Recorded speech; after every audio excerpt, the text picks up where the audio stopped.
இந்தியாவுக்கு வரவே இல்லை, வந்ததா போய் சொல்கிறாரு உங்கள் ஆள். அப்புறம் நான் இந்துக்களுக்கு விரோதமாக பேசினேன்னு சொன்னார். நான் இந்தியாவில் என்ன பிரச்சனை நடக்குதோ அதுக்கேற்ற மாதிரி தான் நான் பேசிகிட்டு இருந்திருப்பேன்.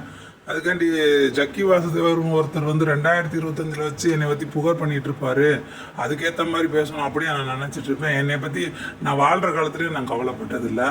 சரி, நான் பேசினா தானே உங்களுக்கு கஷ்டமாக இருக்குது, உங்களாலே பேசி வச்சுருக்காரு, பார்த்துக்கோங்க.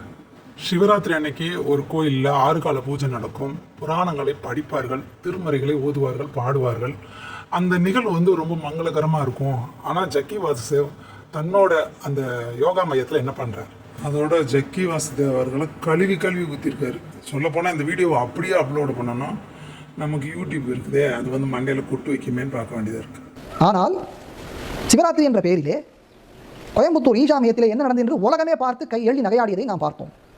அங்கே ஒரே ஒரு பூஜை நடந்திருக்கும். ஏதாவது புராணத்தை பற்றி பேசிப்போம். நான் முழுசாக பார்க்கல, இருந்தாலும் ஏன்னா நான் இங்கே வீர சோழத்தில் இருந்தேன் அன்றைக்கி, ஆனால் நான் முழுசாக பார்க்கல. அதை பார்க்கணும், அந்த கர்மாந்தரத்தை வேற முன்னாடியே சொன்னேன், அது அவர்களுடைய பழக்கம், அதை பற்றி நான் குறை சொல்லவில்லை.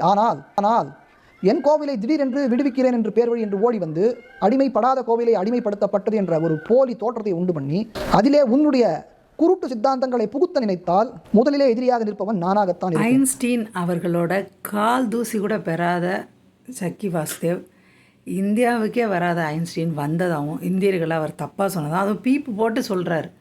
அப்போது இது ஒரு சாமியாருக்கு அழகா, இவர் வயசுக்கு அழகா அப்படின்னு வருதுல்ல. புழுகு மூட்டையெல்லாம் எங்கேருந்து அவுத்து விடுறான், யார்கிட்டருந்து எந்த திருடின்னு வந்தான், யார் சொன்னதை எடுத்து வைத்துக்கொண்டு பேசுகிறான் என்பது எல்லாம் நமக்கு தெரியும். இன்னும் சில பழனிசாமி என்று ஒருவர் இருக்கிறார். அவரிடம்தான் இவன் பல வருடங்களுக்கு முன்பு சென்று எனக்கு யோகா கற்றுக் கொடுங்கள், எனக்கு ஆன்மீகம் கற்றுக் கொடுங்கள் என்று கேட்டவன்.